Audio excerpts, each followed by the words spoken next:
Ne vaxt eşq ocağım söndü mənim, ürəyim yandı külə döndü mənim. Ne o yar var ne de ondan danışan, ne halım hal ne günüm gündü mənim. O küsüb mən barışan vaxtım olub, ona qəlbən qovuşan vaxtım olub.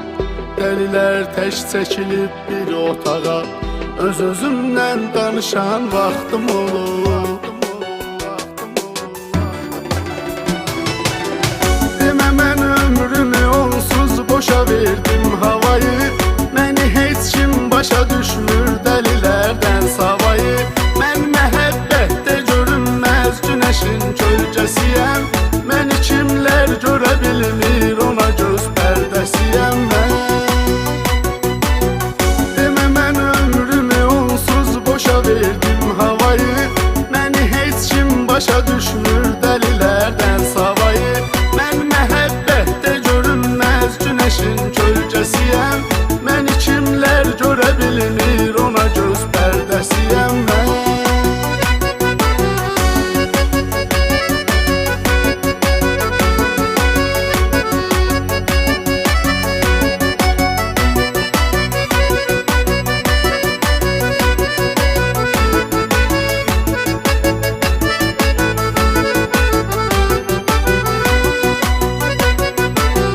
Sinəmdə arzularım yandı qoşa, niyə bəxtim belə tez dəydi daşa?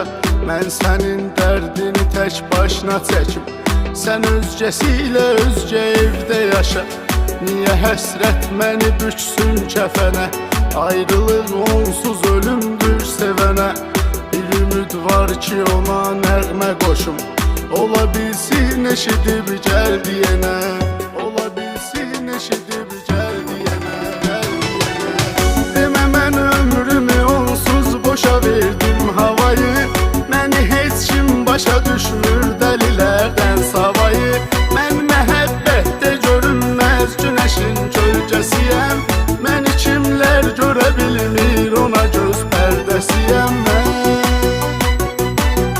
Demə mən ömrümü onsuz boşa verdim havayı, məni heç kim başa düşmür dəlilərdən savayı. Mən məhəbbətdə görünməz günəşin kölgəsiyəm, məni kimlər görə bilmir, ona göz pərdəsiyəm mən.